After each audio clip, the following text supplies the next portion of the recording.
Hello everyone, Will again here. Welcome back to the channel, and what is a very nice sunny day. The sun is out, there's not many clouds around, so we're not going to have too much rain, although it is fairly wet down here, as you can probably see by the water behind me. We're just down at the ewes and the lambs, and I'm going to say they're looking fairly well and we're happy with how they're looking. But as we're down here, I thought it'd be a great opportunity to take a look back at this year's lambing season. So that is the plan for today, guys. If you do enjoy it, please tap that like button, and if you want to see more videos like this, don't forget to subscribe to the channel, and I hope you enjoy it today, guys.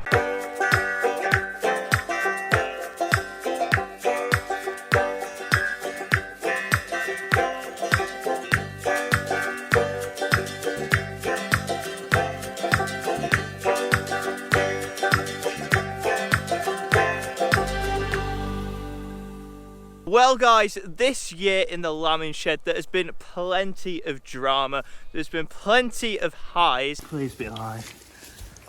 Oh, it's alive, it's alright. 100!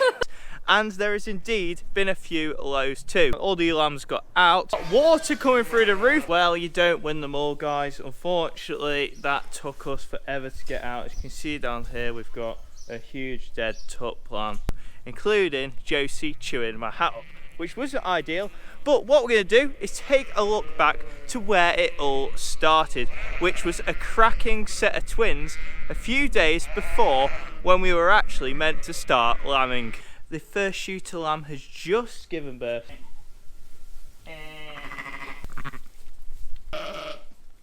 So they're looking really well, they're all suckled up, and they are just under 24 hours, well they're 18 hours old now. You guys, so if we just get them up just to give her a check too.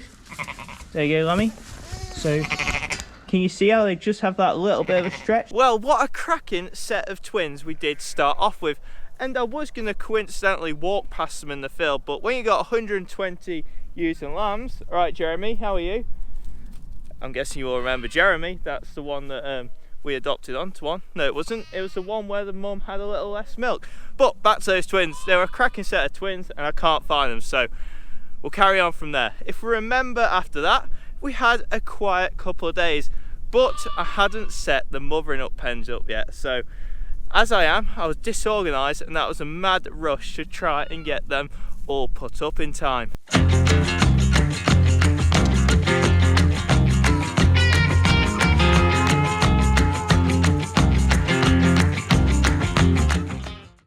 But yeah, having started early, we actually didn't really get going for a week. I remember there was 6 or 7 that lambed in the first week, but we weren't too under much pressure until that is when Nell and Soph decided they were going to come help me for a week, because obviously the ewes were listening and they were holding back for them. So the first day when Soph, apologies about that guys, the camera just decided to unscrew itself, technology, eh? But where were we? Soph and Nell. So for those of you new to the channel, Soph is my lovely girlfriend and Nell is her cousin, and they came to help on the second week of lambing alongside Ellie, my sister.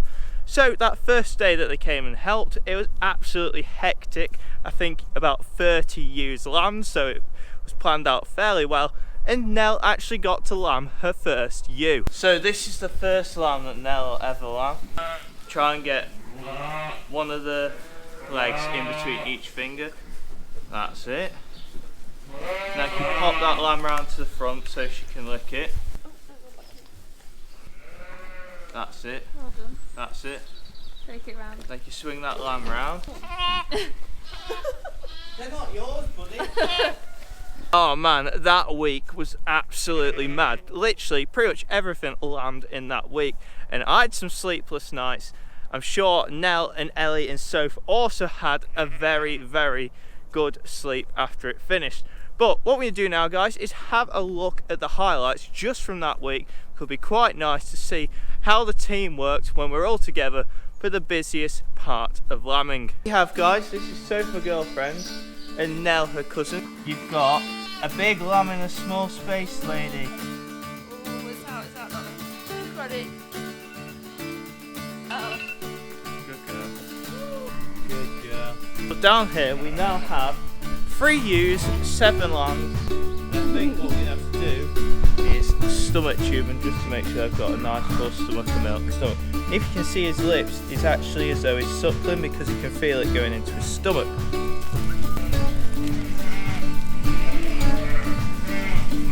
New friends.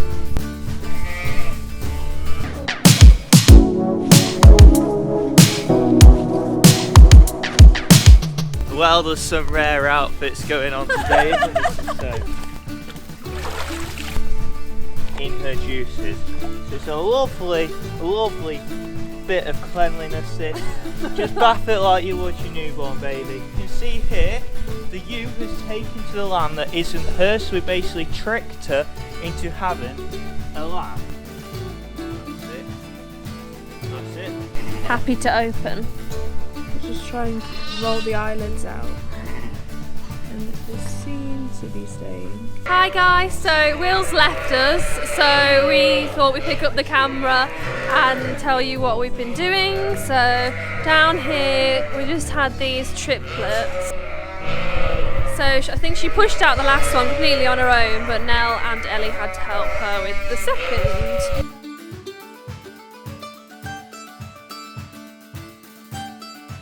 So I am back now, and by the looks of it, they've been absolutely smashing all the spraying, tagging and all that jazz.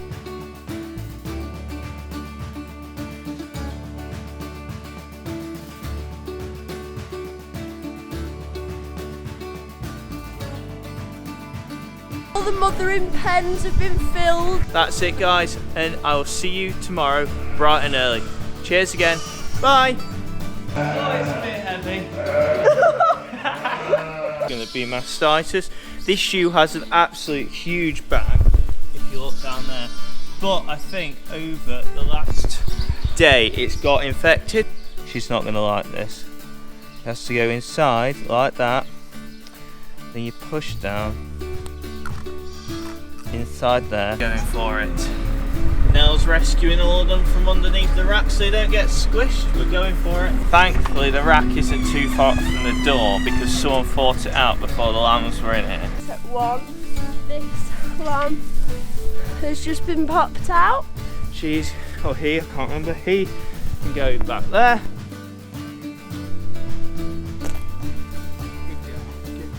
A little diddler, but she's got a fair way until a second lamb, so we're going to try and let her have that on her own. Lambs, aren't they, buddy? Say hello. You probably don't like the light, but this is the second one, literally straight out the oven, onto its feet, and so's come with us too. So what's your favourite breed of sheep? A North Country Mull.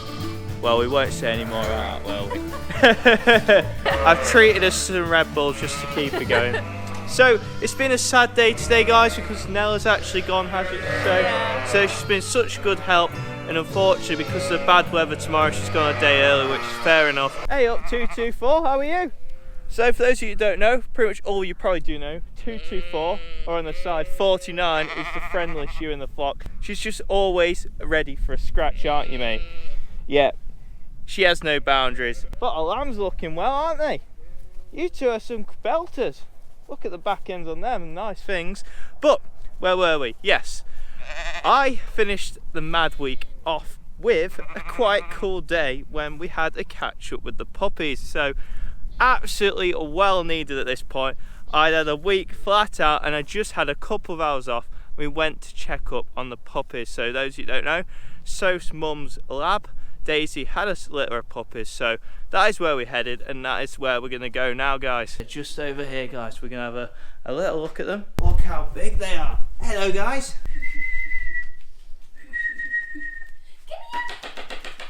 So for you guys that didn't know, this is the puppy that we're actually keeping out with. So we've called her B, and she's the one with a pink, well not so pink. Dirty pink collar. Oh, you're a cutie. Are you going to be Josie's playmate? Yes, you are. Are you two going to destroy the house together? I think they are. So yeah guys, after that week the workforce basically halved. Soph went back to work and Nell went back to school. So me and Ellie were left to it to lamb basically the last third of the lambs, And the first couple of days I decided to leave to it for a day. I'm such a nice brother, aren't I? So I went off to NFU conference and even left the camera to Ellie. So what we do now is take a look back at the day where Ellie took over. So I actually quite enjoyed seeing this video. And as you can see, I have a helper. Hello. So this is Maddie, and she's doing some work experience with us over the next few days.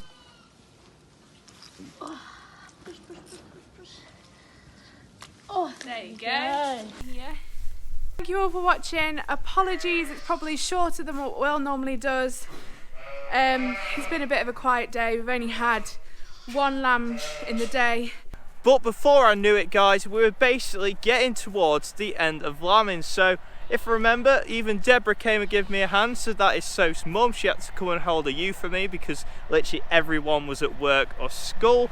All of this time, mum and dad were loving it out in Madeira abroad. So we're kind of doing it all by our own, which is quite a cool experience to say. I've always had a lot of help before. I had a lot of help this year, to be fair, just a different kind of help. And behind me there's actually a lamb that's decided it's the wrong side of the fence. Its mum's there, brother or sister's there. Oh, I put my crook away. Can we catch this lamb? Back to where it goes. Oh man, it's flying. Oh, sheep, eh? But back to the lambing story. And before we knew it, guys, the weather had finally picked up. It was absolutely horrendous for one of the weeks. There was snow. I don't know if you can see it behind me. Snowing in bright sunshine. There was rain. It is not nice out here. And there was the worst winds I have ever witnessed on the farm through the whole week. So we had a bit of everything. It wasn't ideal. We had rain even coming through the ceiling in the lambing sheds. So we got through it, and finally we had a day like this, and we managed to get pretty much half of the ewes and lambs out, which was absolutely incredible because it just took the pressure off. About to leave, already packing, come with me, I'm not really asking, we'll get away to a place where we don't know. About to see the world in action, what we can be, life with no distractions, we'll get away, this is what we waited for. Take my hand, we'll make it somehow, we can't miss out. I'm done living life with the lights out, die with my own doubt. But guys, yeah, that is pretty much all the pedigree clins and ewes talked about. We had one lamb outside on its own too, so that is good proof that clins could do it all by their own. And we went on to all of the ones that I decided to cross. So we put the roost on top, if all of you remember, onto some of the ewes, like including Barbie, and some of the ewes that I wanted to put in the beef flock, just to trial the new tup I had. So it was quite cool to see how that roost and tup got on. So this lamb here is a Roost cross clin out of one of our ewe lambs. So this year we tupped some of our ewe lambs with a Roost tup. I was really impressed, to be fair. For a breed that's not well known, literally all of them apart from one lamb by their own, and all the ewe lambs, there is a couple left, have all lamb by themselves too. So really impressed with them. They're a bit smaller than clins, but after a week or so they really start to flesh up. And the one thing I could not forget to mention, guys, because Soph would kill me, and that was pretty much the last thing that happened, as she was one of the last ewes to lamb, and that was of course Barbie, our caged lamb from 2 years ago. So about 2 years ago, when me and Soph first got together, I had a set of quads. These quads, 3 of them survived, and they were all bottle fed, leaving one that Soph decided to name because the other 2 were boys, and she was called Barbie. Barbie has been the vein of my life. She's the one that leads all these ewes to get out every time, but of course it is Soph's favourite ewe, and this year was the first time she actually lambed. So of course we missed the first one being lambed, but we did get to see the next 1 or 2, maybe even just the last one. But yeah, we'll go back now to see when the lovely legend of a sheep, Barbie, lambed. But the reason Soph dashed to the farm, as you can probably all guess, who's lambing Soph? Barbie! Yeah, she's finally lambing. I can't believe it, Soph missed 2 of them. Good girlie. She had 3 ewe lambs. Woohoo! They can all stay. But they were going to anyway. Are you happy, Soph, on your little bucket? Yeah, You came specially for it. I did. So guys, we're now at the most important bit of this video really, and that is the statistics of how we actually got on at lambing, and that's where I've got a piece of paper. So we all love the sheep and we all love the lambing period, apart from getting a little bit tired, but at the end of the day guys, this is a business and it has to make money, so we need to know how these sheep are performing. So if we go back to the scanning time guys, we scanned at 183%, 149 ewes. Unfortunately we had 9 barons, so we had 140 ewes to lamb, and that left us basically approximately 270 lambs. We finished off guys, we've got just under 240 lambs out of 139 ewes. We've still got 1 twin to lamb, so call it 240 lambs. Don't want to count my chickens and eggs and all that, but that is where we're at. So I've lost approximately 11% of my lambs this year. It's not amazing, but we have had a few circumstances. So we had that ewe with triplets was crushed in the trailer, which was an absolute shame, but 3 lambs lost there. We had 2 ewe lambs that were prolapsed and they lost all the lambs. We couldn't even get the lambs out of them, so that's another 5 lambs I lost. We had 1 lamb with triplets abort, slipped to lambs. We've got the test results back from that, and it was actually enzootic abortion, which is quite worrying, but not in the grand scheme because these are all actually vaccinated for that, so it shouldn't happen, but it has. And finally we had a single that slipped to lambs too, and that had no results back, so she probably just got knocked or something. So we've actually lost 20 lambs, either stillborn, lost in the shed, or died in the field. We've only actually had 1 lamb die outside, so that's 19 that have died either stillborn, during lambing, and that kind of stuff, which 20 out of 270 is 7.5%. I'm not too worried about that figure. I'd like it to be closer to 5, but I'm gonna be honest with you guys, that is the figures from this year. I'm not the most experienced shepherd in the world. I'm learning as I go. I'm just gonna be honest with you guys. So they were the figures behind lambing, and that is pretty much the video done guys. Massive thank you for tuning in today. It's been great to have a look over this year's lambing period, and that is pretty much lambing 2022 over and out. So we've got a couple more actually. We've got a couple of ewe lambs and a ewe lamb, but forget about that. Officially, lambing 2022 is over for YouTube, so massive thank you for the support. If you did enjoy it guys, please tap that like button. Want to see more stuff like this, as I always say, subscribe to the channel. And all you guys that have watched all the videos over the lambing period, thank you to you all, and thank you to everyone for your help, family and friends. You all know who you are, and I'll see you next time guys. Cheers.